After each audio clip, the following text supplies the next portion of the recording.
Hello everyone, I am Abhishek Srikant Patel, working in Computer Science Department, Srimati G.G. Khadse College. I welcome you all to this video lecture series on software engineering.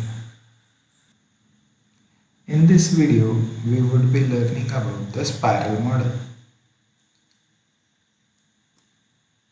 Spiral model is a software development model which was introduced by Barry Boehm to decrease the uncertainty at each stage of software development. This model incorporates features of both waterfall and prototyping model.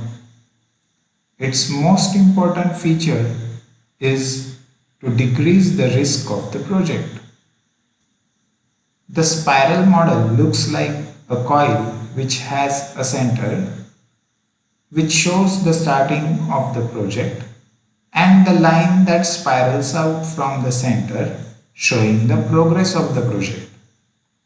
As the line spirals out, it indicates the increase of expenditure of time and effort put by the developers, also the progress of the project. The model evaluates the risk periodically and identifies some alternative actions to minimize the risk. After completion of each cycle, the model releases an evolutionary product.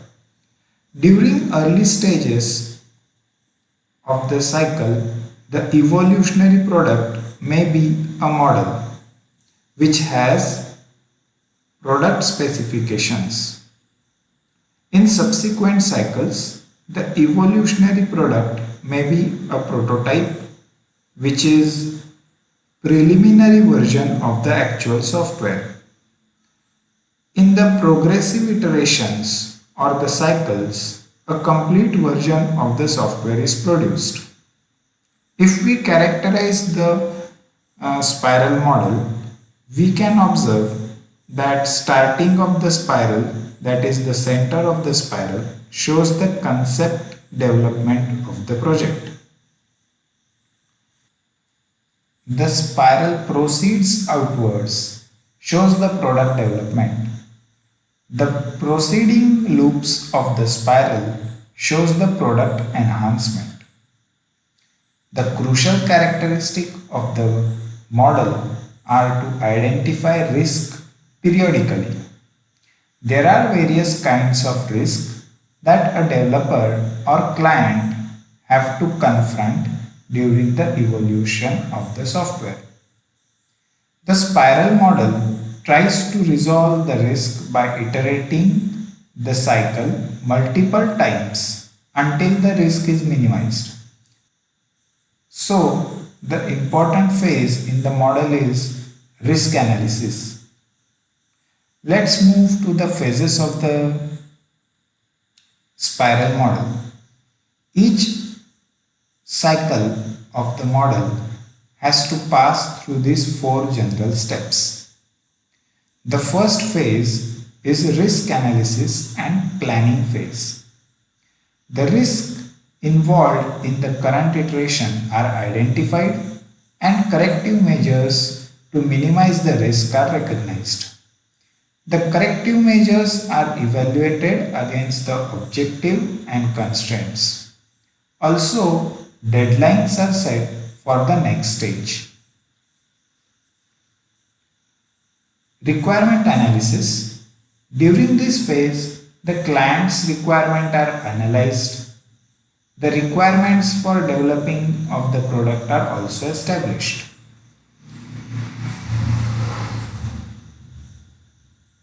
Coding and testing.